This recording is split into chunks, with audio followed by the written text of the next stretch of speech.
It's been pretty unprecedented what's happened, and almost unhinged, I would say, to have Iran lash out at the very people who've been calling for de-escalation, who've been calling for this war to never actually even start.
Hey guys, welcome to the Empire Report.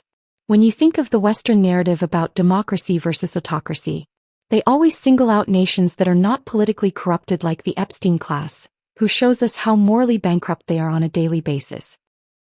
They like to bang on about Russia and China or DPRK in Iran, but you never hear them call out the Gulf monarchies. This creates two questions. The first is why. The second is, who the hell are these people anyways?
Well, let's take the second question first.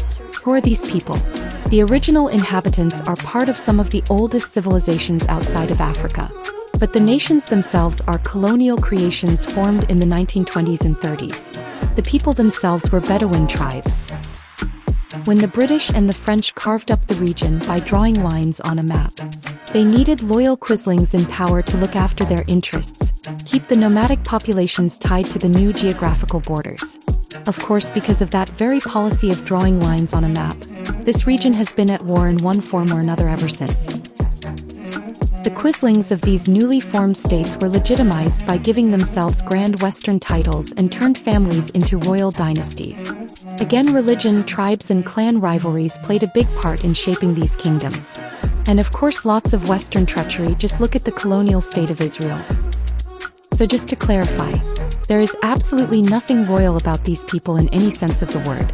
Let's be blunt. They are quislings in every way you can think of. When some of them have stepped out of line, they are replaced.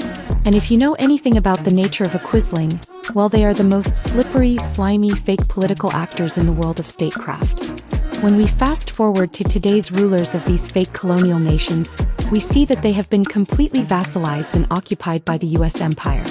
Not only the petrodollar system and the military occupation has them cocked, they have willingly been paid-up members of the US protection racket. In times of old, some of these quislings would have rebelled at the sight of the newest colonial settler state in the region, committing a genocide on their fellow Muslims in Palestine. But not these guys. In fact, they are so corrupted, completely sold out and compromised, all they could do in response was to mumble some weak-ass mealy-mouthed words, hoping their own people don't rise up against them.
So hopefully my first answer to the second question has been answered by my first answer. See what I did there? I know many will say that you are being unfair and that there are many details and nuances that you are not taking into account. That is true, but in this Empire report we are looking at the bigger picture. Geopolitical alignment plus the cause and effects. So let's really get to the gravy. Al-Qaeda core. Afghanistan/Pakistan origin, global operations. Al-Qaeda in the Arabian Peninsula AQAP. Yemen/Saudi Arabia. Al-Qaeda in Iraq AQI. Precursor to ISIS. Jabhat al-Nusra/Jabhat Fatah al-Sham/HDF Syria. Huraz al-Din, Syria, loyal to Al-Qaeda Central. All supported by the Gulf nations. But they have more. ISIS/ISIL/Daesh, Iraq and Syria. Islamic State, Sinai Province, Egypt. Islamic State, Yemen Province, Yemen. Islamic State, Syria Provinces, Syria. The Islamic Republic of Iran is violently opposed to all these terror groups, but is the one labeled a terrorist state. So when you hear fake actors making statements like this, it's been pretty unprecedented what's happened and almost unhinged, I would say, to have Iran lash out at the very people who've been calling for de-escalation, who've been calling for this war to never actually even start. It's a load of horse poop. I will leave it there for now. This was Cora done cussing, biting my tongue for the Empire Report.